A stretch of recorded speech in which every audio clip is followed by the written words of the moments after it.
चलो आज स्टार्ट करिए। गर्भधारण अने गर्भ विकास।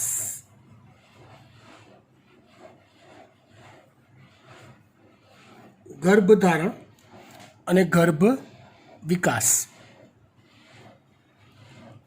गया लेक्चर में बात करी थी एम गर्भ पोषक स्तर आ रीतनी कंईक रचना थी। तमने याद होय तो कोषोनो एक समूह परिघ तरफ गोठवायेलो होय जेने गर्भ पोषक स्तर कहेवाय।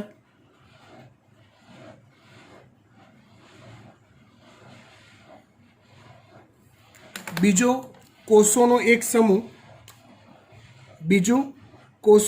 समूह अंदर कोई एक खूणे गोठवायेलो होय जेने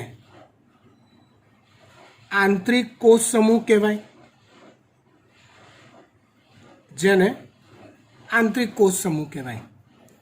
गर्भ पोषक स्तर ए गर्भाशयनी दीवालना एंडोमेट्रियम में આપણે બીજું કશું નથી દોરતા, ખાલી એન્ડોમેટ્રિયમ દોરીએ છીએ। ઓકે,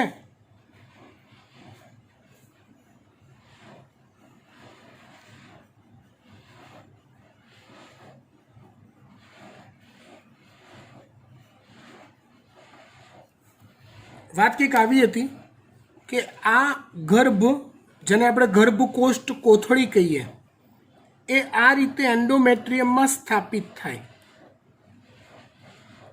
ચોક્કસ પ્રકારના ઉત્સેચકોનો સ્ત્રાવ થાય જે એન્ડોમેટ્રિયમનું વિઘટન કરે અને અહીંથી આમ ખાડો પાડે, આવી વાત કંઈક હતી। અને એન્ડોમેટ્રિયમનું બાકીનું જે સ્તર છે એ ગર્ભને આ રીતે ઘેરી લે। આ રીતે ગર્ભ સ્થાપનની પ્રક્રિયા થતી હતી। याद आई गई बात? डन। हवे ए गर्भ स्थापन थया पछी शुं थाय? तो सौथी पहला जरायुज अंकुरनु निर्माण थाय। सौथी पहला जरायुज अंकुरनु निर्माण थाय। जरायुज अंकुरનું નિર્માણ એટલે શું? જરાયુજ અંકુરનું નિર્માણ એટલે શું? તો આ જે ગર્ભ પોષક સ્તર ખરો ને આ રીતે આ રહ્યો, એ ગર્ભ પોષક સ્તરમાંથી એન્ડોમેટ્રિયમની દિશામાં આવો આંગળી જેવો પ્રવર્ધ ઉદ્ભવે। આવા આંગળી જેવા પ્રવર્ધને जरायुज अंकुर कहवाय। हूँ तमने एक लॉजिक आपू। मनुष्य में गर्भ विकास माटे जरूरी पोषण क्यांथी मळे? तो आपने खबर है कि माताना शरीरमांथी ज मळे, बिकॉज तो गर्भ जरूरी पोषण माताना शरीरमांथी ज मेळवतो होय छे। तो आ जे जरायुज अंकुर अने त्यार पछीनी जे प्रोसेस छे ने ए अल्टिमेटली ए पोषण मातानी रुधिर पेशीमांथी मेळववा माटेनी एक स्टेप छे। अने एम फर्स्ट स्टेप, सेकंड स्टेप, एम स्टेप आगळ वधता वधता ए ग्रोथ करशे અને છેલ્લે માતાના રુધિરમાંથી પોષણ મેળવવાનું આખું એક સેટિંગ કરી લેશે। એ પ્રોસિજરમાં આપણે જઈ રહ્યા છીએ સમજવા માટે। સૌથી પહેલાં થયું જરાયુજ અંકુરનું નિર્માણ। તો ગર્ભ પોષક સ્તર માંથી એન્ડોમેટ્રિયમની દિશામાં તરફ एक आंगળી जेवो प्रवर्ध उद्भवे छे जेने जरायुज અંકુર કહેવાય છે। હવે તમે ઇમેજ કરો કે એ જરાયુજ અંકુર ક્યાં ઘૂસ્યું હશે, તો કે એન્ડોમેટ્રિયમથી અંદરની તરફ, આ રીતે અહીંયા આ એન્ડોમેટ્રિયમ છે લાલ કલરનું, તો અંદરની તરફ ઘૂસ્યું હશે। એ હવે વિકાસ પામી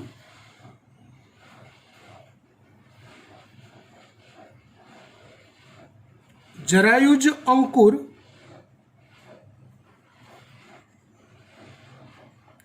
અંદરથી વિકાસ પામે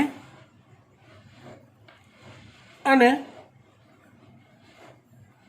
માતાના ગર્ભાશયના મધ્યસ્તર તથા રુધિર પેશી, ગર્ભાશયના મધ્યસ્તર તથા રુધિર પેશી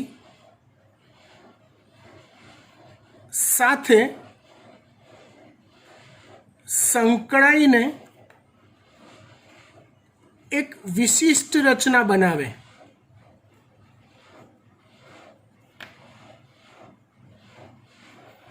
આ રચનાને જરાયુ કહેવાય છે। આ રચનાને જરાયુ કહેવાય છે। એક્ઝેક્ટલી જરાયુની રચના અત્યંત સૂક્ષ્મ છે, તો બી આઈડિયલી થોડુંક એ જરાયુજ કેવું હોય એ હું તમને સમજાવું।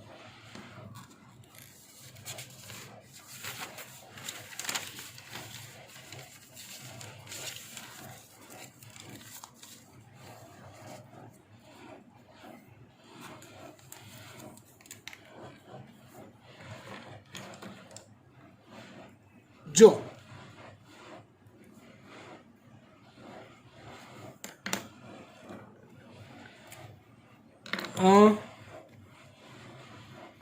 આ ઓલું ગર્ભ પોષક સ્તર,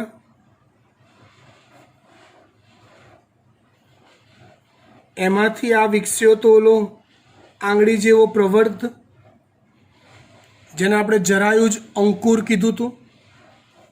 એ ગર્ભાશયની પેશીઓમાં રુધિર પેશી સુધી પહોંચે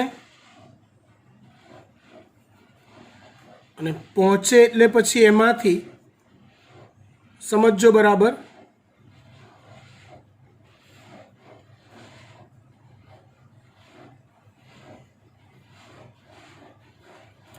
આ પ્રકારે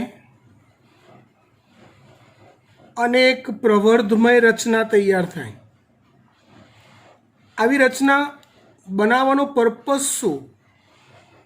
આ તો એક સેમ્પલ તરીકે બહુ નાનો ભાગ બનાવું છું, આવું મોટા પાયે થાય તો જેટલી આવી ઝિગઝેગ રચના હોય ને ગળીઓ અને પાસવાળી, એટલી શોષણ સપાટી વધુ મળે, એટલી શોષણ સપાટી વધુ મળે। મતલબ કામ શું કરવાનું છે આ રચનાએ? ફાઇનલી મને કહો તો કામ શું કરવાનું છે? પોષણ મેળવવાનું છે ને માતાના શરીરમાંથી। તો જેટલી આવી ગળીઓ અને પાસવાળી રચના વધુ હશે ને બેટા, એટલું શોષણ ક્ષમતા વધુ હશે, હે ને?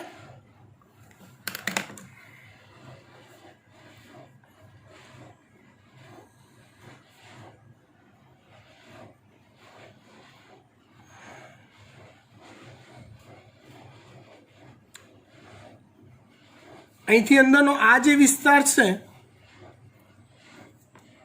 એ માતાના ગર્ભાશયની પેશીઓ છે।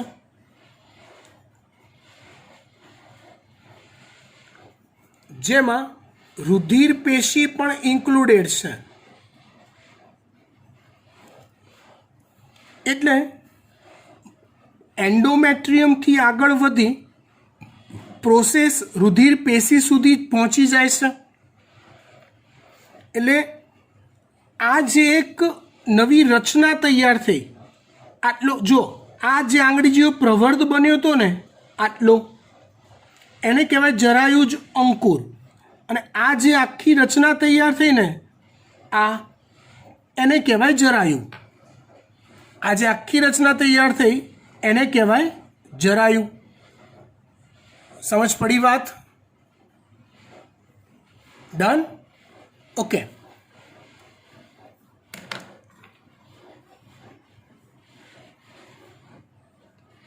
એટલે સિમ્પલી જરાયુ એટલે શું એવું તમને કોઈ પૂછે તો જવાબ એવો આપી શકાય કે જરાયુ એટલે બીજું કશું નહીં, માતાની રુધિર પેશી અને ગર્ભ એ બંનેને પોષક દ્રવ્યોની પ્રાપ્તિ માટે જોડતી રચનાને જરાયુ કહેવાય.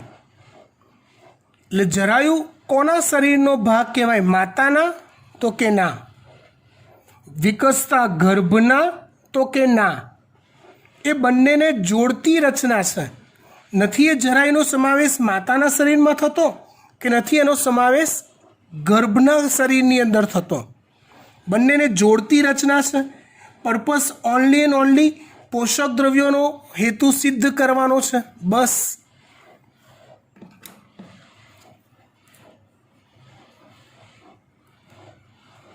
વાત કરીએ જરાયુની, તો જરાયુ જ અંકુર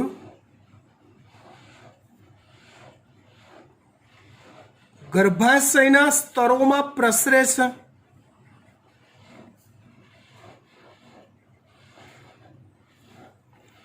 એ પ્રસરી ગર્ભાશયની વિવિધ પેશીઓ તેમજ રુધિર પેશી સાથે સંકળાઈ એક વિશિષ્ટ રચના બનાવે છે.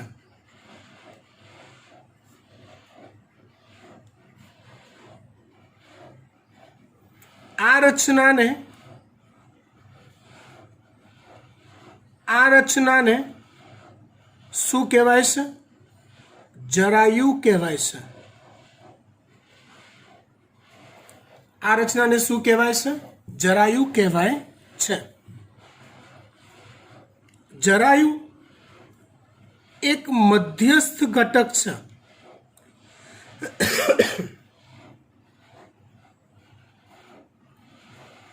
કે રચના છે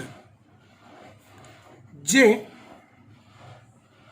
માતાની રુધિર પેશીમાંથી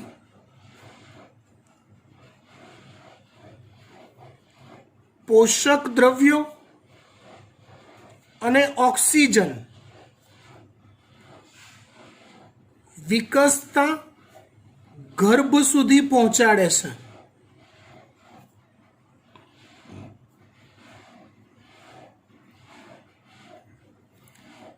અને ગર્ભમાં સર્જાતા ઉત્સર્ગ દ્રવ્યો અને CO2 ને માતાની રુધિર પેશીમાં ભેળવે છે. તમને જો ખ્યાલ હોય તો બેટા, આપણી આસપાસ કોઈ ફિમેલ કે જે પ્રેગ્નેન્ટ હોય તો જ્યારે પ્રેગ્નન્સીનું કન્ફર્મેશન થાય ને એટલે ડૉક્ટર જાત જાતની ને ભાતની દવાઓ આપે છે. એ દવાઓમાં ચોક્કસપણે એક દવા હોય છે હિમોગ્લોબિનની. બાળક 9 મહિના સુધી માતાના ગર્ભાશયમાં વૃદ્ધિ પામે છે. સમજો, એ 9 મહિનાની વૃદ્ધિ દરમિયાન બાળક પોતે પોતાના ફેફસાનો ઉપયોગ કરી શ્વાસ લેતો નથી. હા, બાળકનું હૃદય ધબકતું હોય, બ્લડ સર્ક્યુલેશન ચાલુ થઈ ગયું હોય, પણ એના ફેફસા બ્લોક હોય છે. એની ઓક્સિજનની ડિમાન્ડ એની પોષક દ્રવ્યોની ડિમાન્ડ વાયા જરાયુ પૂરી પડે છે 9 મહિના સુધી. એટલે માતા પ્રેગ્નેન્ટ હોય ત્યારે એ ટાઈમ દરમિયાન એના ફેફસાથી પોતાના માટે તેમજ એના વિકસતા ગર્ભ બંને માટે ઓક્સિજન મેળવવાનો છે. એટલે ઓક્સિજન કેરી કરવાનું કામ બ્લડમાં ઓક્સિજન કેરી કરવાનું કામ હિમોગ્લોબિન દ્વારા થાય છે. માટે પ્રેગ્નેન્ટ લેડીમાં હિમોગ્લોબિન ઇનફ કે એનાથી થોડુંક વધુ હોવું જરૂરી છે. સેમ વે કાર્બન ડાયોક્સાઇડના આઉટફ્લો બી એને પોતાના શરીરનો કરવાનો છે અને બચ્ચાના શરીરમાં સર્જાયેલો કાર્બન ડાયોક્સાઇડ બી આઉટફ્લો કરવાનું છે. અને માટે એ સ્ત્રીનું રક્તકણ અને હિમોગ્લોબિનનો કન્ટેન્ટ ઇનફ રહેવો જરૂરી છે. સમજી ગયા વાત? આ ખાલી નોલેજ માટે હતી. હવે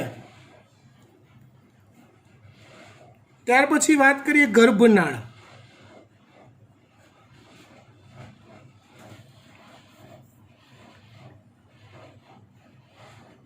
જરાયુ એક સ્નાયુઓની બનેલી પાઇપ અથવા ટોટી દ્વારા વિકસતા ગર્ભની નાભી સાથે જોડાયેલ હોય છે.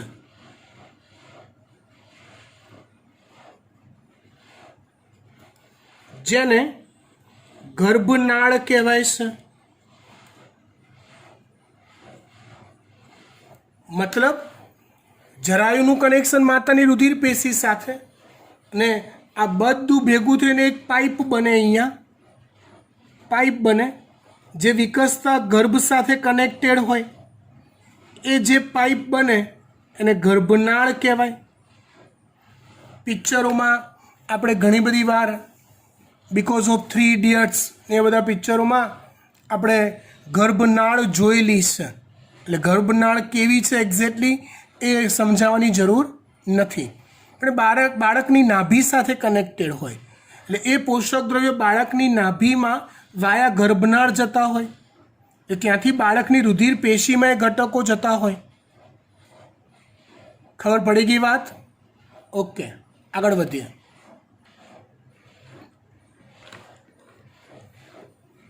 વાત કરીએ આપણે આગળ જરાયુ માંથી સર્જાતા અંતઃસ્ત્રાવો.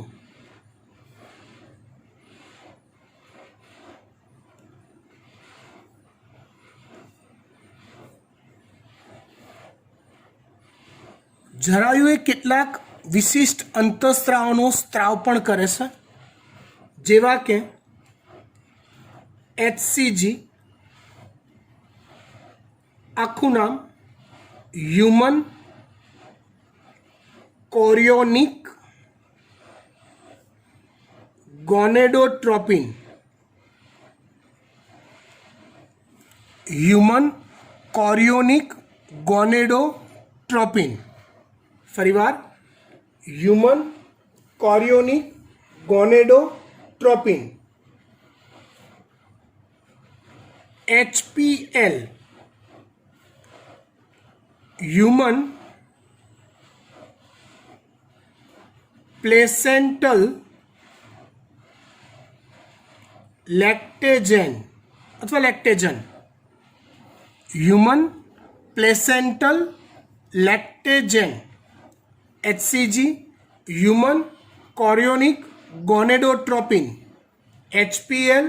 Human placental lactogen. એ સિવાય ઇસ્ટ્રોજન, પ્રોજેસ્ટેરોન અને છેલ્લે એક અંતઃસ્ત્રાવ છે રિલેક્સિન.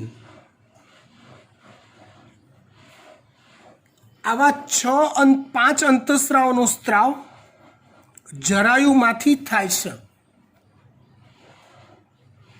અને આ અંતઃસ્ત્રાવો ઓબ્વિયસલી સ્ત્રીના શરીરમાં જ મનુષ્યના અંતઃસ્ત્રાવો જ છે, પણ પુરુષ આ અંતઃસ્ત્રાવનો સ્ત્રાવ ક્યારે કરી શકતો નથી, સ્ત્રી કરી શકે છે. અને સ્ત્રીમાં બી આ અંતઃસ્ત્રાવો ત્યારે જ જોવા મળે કે જ્યારે સ્ત્રી ગર્ભવતી હોય. HCG અને HPL ગર્ભ વિકાસની પ્રોસેસમાં મહત્વનો ફાળો આપે છે. ઇસ્ટ્રોજન પ્રોજેસ્ટેરોન, તમે સમજો, આપણે આગળ એવું શીખ્યા કે ઇસ્ટ્રોજનનો સ્ત્રાવ અંડપુટિકામાંથી થાય છે. યસ, પણ ઇસ્ટ્રોજનનો સ્ત્રાવ તમને એવું પૂછે કે સ્ત્રીમાં ઇસ્ટ્રોજનનો સ્ત્રાવ ક્યાંથી થાય, તો જવાબ આવે અંડપુટિકામાંથી, રાઈટ. પણ એવું કહેવાય, એવું પૂછે કે ગર્ભસ્થ સ્ત્રીમાં, મતલબ પ્રેગ્નેન્ટ લેડીમાં, ગર્ભવતી સ્ત્રીમાં ઇસ્ટ્રોજનનો સ્ત્રાવ ક્યાંથી થાય, તો બે જગ્યાએથી થાય, અંડપિંડની અંડપુટિકામાંથી તેમજ જરાયુમાંથી. સેમ વે પ્રોજેસ્ટેરોનનું પણ એવું જ આવે. રિલેક્સિનનો સ્ત્રાવ ગર્ભ વિકાસ પૂર્ણ થયા બાદ થાય છે, જે પ્રસૂતિની ક્રિયામાં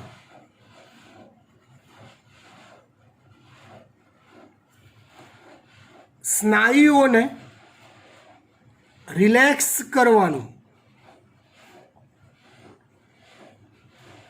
કાર્ય કરે છે, મતલબ ઇઝી કરે પ્રોસેસને. અંદર વિકસિત થયેલું ગર્ભ એટલીસ્ટ 2.5-3-4 કિલોગ્રામનું હોય, તો એટલો મોટો વિકસેલો ગર્ભ યોનિ માર્ગમાંથી બહાર નીકળવાનો હોય, રાઈટ. તે ટાઈમે જે મસલ્સ હોવા જોઈએ ગ્રીવાના, યોનિ માર્ગના, ગર્ભાશયના, એ રિલેક્સ હોવા જોઈએ, ટાઈટ કન્ડિશનમાં ના હોવા જોઈએ. તો રિલેક્સ કરવાનું કામ જે છે રિલેક્સિન હોર્મોન કરે છે. એનો સ્ત્રાવ પણ ક્યાંથી થાય છે? જરાયુમાંથી થાય છે. Okay, done. આ ઉપરાંત માતાની જ્યારે રુધિર પેશીનું તમે ટેસ્ટ કરાવો,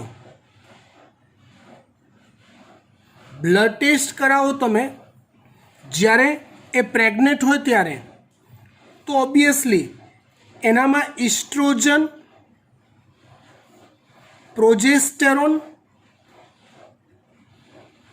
વધુ જથ્થામાં હશે જ, કેમ કે અંડપુટિકા સ્ત્રાવ કરે છે ને આય પાર્ટી કરે છે, હે ને. એ ઉપરાંત પ્રોલેક્ટિન, પિચ્યુટરી ગ્રંથિનો અંતઃસ્ત્રાવ છે, પ્રોલેક્ટિન, કોર્ટિસોલ,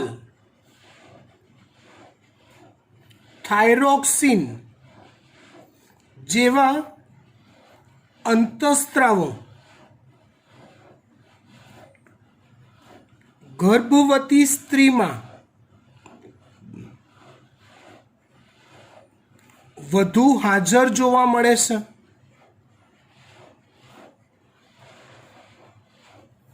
કારણ આ અંતઃસ્ત્રાવોની સીધા કે પરોક્ષ રીતે યોગ્ય ગર્ભ વિકાસ માટે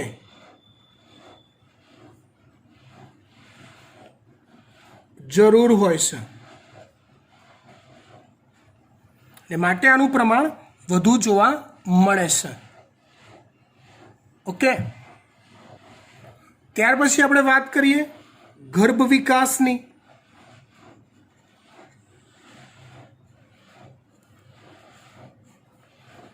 જો આપણે આટલે સુધી જોયું હતું કે ભાઈ આ રીતે આંગળી જેવો પ્રવર્ધ જરાયુજ અંકુર સર્જાય, આંતરિક કોષ સમૂહ એક ખૂણે આવી રીતે ગોઠવાયેલા હોય, અને જે ગર્ભ વિકાસ થાય છે એ આંતરિક કોષ સમૂહમાંથી થાય છે.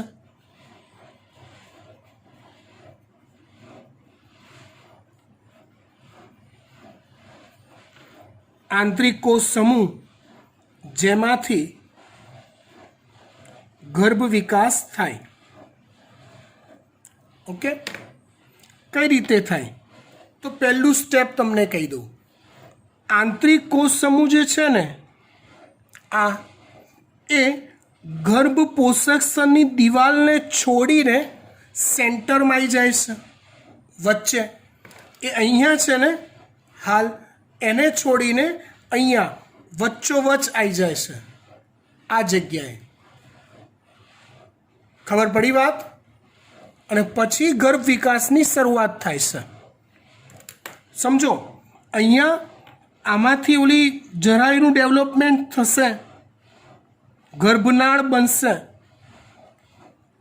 પછી આંતરિક કોષ સમૂહમાંથી ગર્ભ વિકાસ થશે? તો કે ના. આંગળી જેવો પ્રવર્ધ જેવો સર્જાય ને અને જરાયુનું નિર્માણનું કામ જેવું ચાલુ થાય ને એની સાથે સાથે જ આંતરિક કોષ સમૂહમાંથી ગર્ભ વિકાસની શરૂઆત થઈ જાય છે. બંને કામ પેરેલલ ચાલે છે. કેવી રીતે? 2 મિનિટ કહું.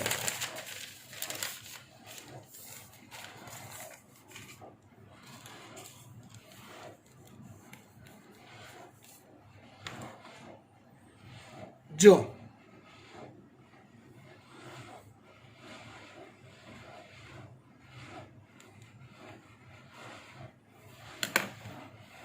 તો આંતરિક કોષ સમૂહ પહેલા વચ્ચે ગોઠવાઈ ગયા આ રીતે. Step number 1. પછી શું થાય? હવે હું આ ગર્ભ પોષક સ્તર નથી દોરતો, એનું કામ કર્યા કરે છે આ જરાયુ ડેવલપમેન્ટ ને બધું.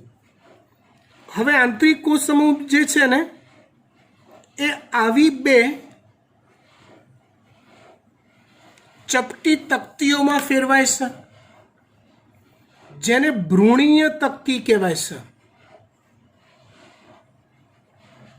આવી 2 ચપટી તકતીઓમાં ફેરવાય, જેને ભ્રૂણીય તકતી કહેવાય છે. આ બંનેને ત્યાર પછી આમાં કોષ વિભાજન ચાલતું હોય એટલે હવે આ તકતી સમજો હો, કોષ વિભાજન કરી આમ ડેવલપ થાય છે રાઉન્ડમાં. આ તકતી આમ ડેવલપ થાય છે. પણ બેટા આ રાઉન્ડને હું 2Dમાં બતાવું છું. 2D હું ખાલી ગોળ બતાવીશ, તમારે ગોળો સમજવાનો છે. મતલબ આવી એક તકતી બની, આવી બીજી તકતી બની, સમજો આવી. તો આ તકતી એ 3Dમાં વધે છે, ચારે બાજુ ડેવલપ થાય છે. સમજો છો તમે? લાઈક આપણે સંતરું લઈએ તો સંતરાની છાલ તમે જુઓ તો એ છાલ ચારે બાજુ હોય છે, હે ને? 3Dમાં વિચારો તમે. તો આવી 2 તકતી બનાવી તો આ ઉપરની ને નીચેની તકતી એ 3Dમાં ગ્રોથ કરે છે અને અંદર એક નાનકડું સર્કલ બનાવે, ઉપર એક બીજું સર્કલ બનાવે, એ રીતે. રાઈટ? ત્યાર પછી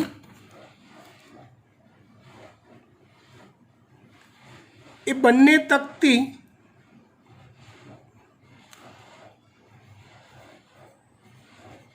વિકસે છે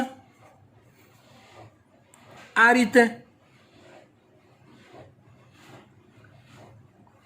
ફરી એકવાર તમને લોકોને વિનંતી, આને તમારે 3D વિચારવાનું છે.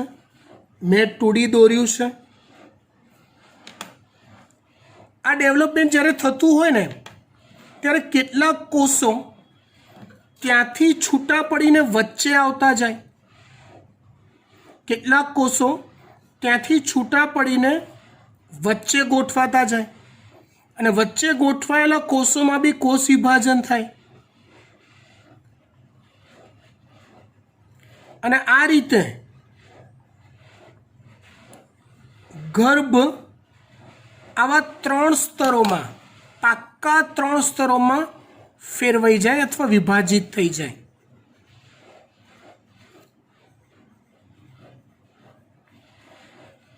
આ રીતે, જેમાં સૌથી અંદરનું જે સ્તર બન્યું એ છે અંતઃગર્ભ સ્તર. વચ્ચેનું જે બન્યું એ છે મધ્ય ગર્ભસ્તર અને બહારનું જે બન્યું એ છે બાહ્ય ગર્ભસ્તર. આ રીતે ત્રણેય ગર્ભસ્તરોનું નિર્માણ થાય છે. સ્ટેપ વાઇઝ આપણે શોર્ટમાં લખતા જઈએ. આંતરિક કોષ સમૂહ,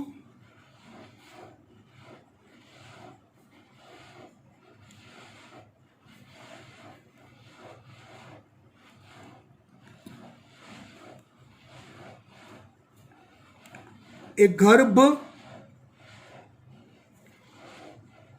પોષક સ્તરથી છૂટું પડી મધ્યમાં ગોઠવાય.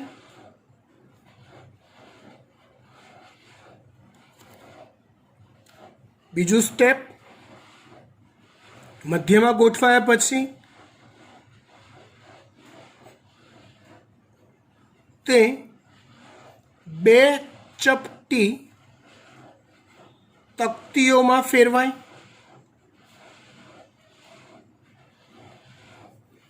જેને ભ્રૂણીય તકતી કહેવાય. બે ચપટી તકતીમાં ફેરવાય જેને ભ્રૂણીય તકતી કહેવાય.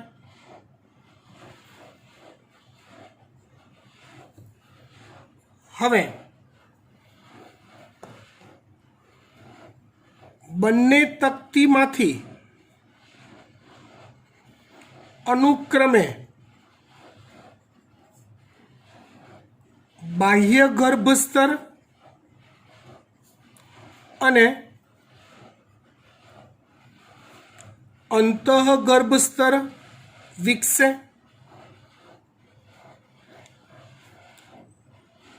તે બંનેની વચ્ચે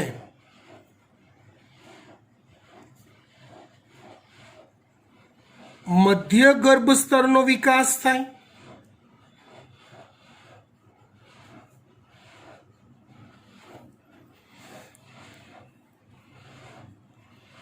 આટલું થયા પછી જો અત્યાર સુધી જેટલા બી આ કોષો હતા ને એ બધા અવિભેદિત હતા અથવા એક સમાન પ્રકારના હતા, જેને ગર્ભકોષો કે સ્ટેમ સેલ્સ કહેવાય. આટલા ગર્ભ વિકાસ સુધી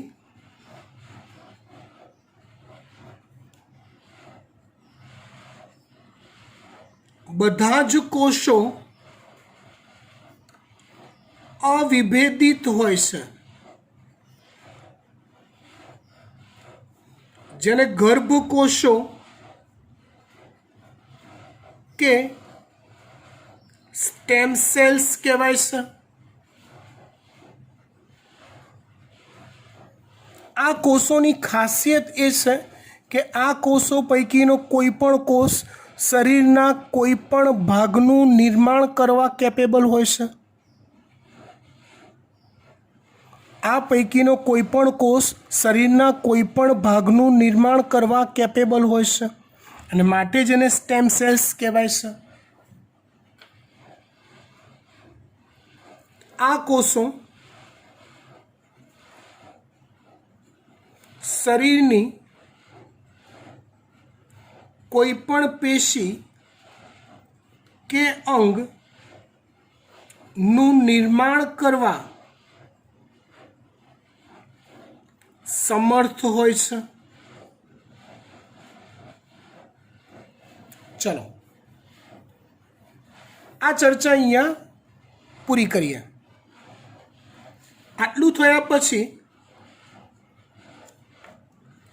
પેશી નિર્માણ અને અંગજનન નામની પ્રક્રિયાઓ થાય.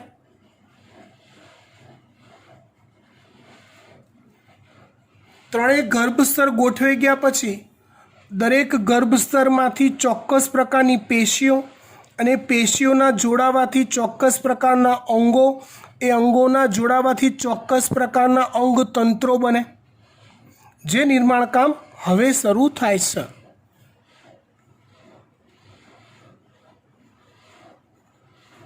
ગર્ભસ્તરના કોષો એ પેશીઓમાં, પેશીઓ અંગોમાં, અંગો અંગતંત્રોમાં કન્વર્ટ થાય છે, જેને અંગજનનની પ્રક્રિયાઓ કહેવાય છે. ગર્ભ વિકાસ મનુષ્યમાં 9 મહિનાનો હોય તો દરેક મહિના પ્રમાણેની એક ચોક્કસ ઓળખ હોય છે. જે ગાયનેકોલોજિસ્ટ ડૉક્ટર હોય એની પાસેનું પૂરતું નોલેજ હોય છે કે કયા મહિના અથવા કયા અઠવાડિયા સુધીમાં કેટલો ગર્ભ વિકાસ થયેલો હોવો જોઈએ. એ આપણે જોઈએ કે અંદાજ આપણને આવે કે કયા મહિના સુધીમાં કેટલો ગર્ભ વિકાસ થયેલો હોય. બરાબર ને?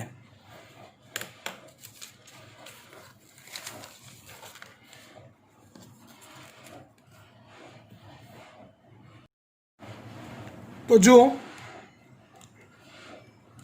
ગર્ભ વિકાસના 1 મહિનાના અંતે, ગર્ભ વિકાસના 1 મહિનાના અંતે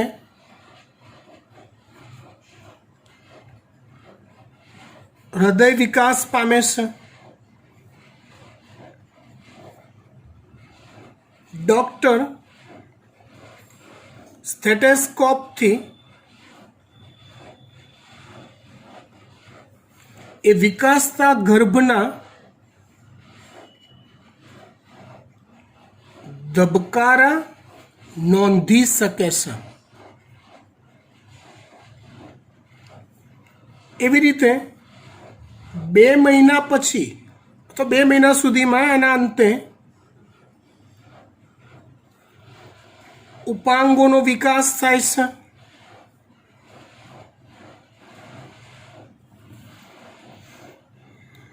એટલે ડૉક્ટર સોનોગ્રાફી કરી કયા ઉપાંગો કેટલા વિકસ્યા છે, યોગ્ય છે કે નહીં એ નોંધી શકે છે. ત્યાર પછી 3જા મહિનાના અંતે મોટા ભાગના અંગતંત્રો બધા જ વિકસી જાય છે. ત્યારબાદ 5મા મહિનાના અંત સુધીમાં માથા પર વાળ દેખાવાની શરૂઆત થાય છે.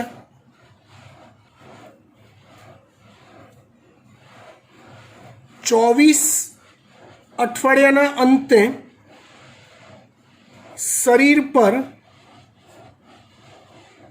રૂંવાટીનું સર્જન દેખાય છે. આંખના પોપચા અલગ પડે છે. આવા ફેરફારો જોવા મળતા હોય છે. 9 મહિના બાદ સંપૂર્ણ ગર્ભ વિકાસ પૂરો થઈ જાય છે. 9 મહિના બાદ સંપૂર્ણ ગર્ભ વિકાસ પૂરો થઈ જાય છે. એકવાર ગર્ભ વિકાસ પૂરો થયો પછી કઈ પ્રક્રિયા આવે તો કે પ્રસૂતિની પ્રક્રિયા આવે અથવા બાળ પ્રસવની પ્રક્રિયા આવે. એ આપણે જોઈશું આવતા અંકે.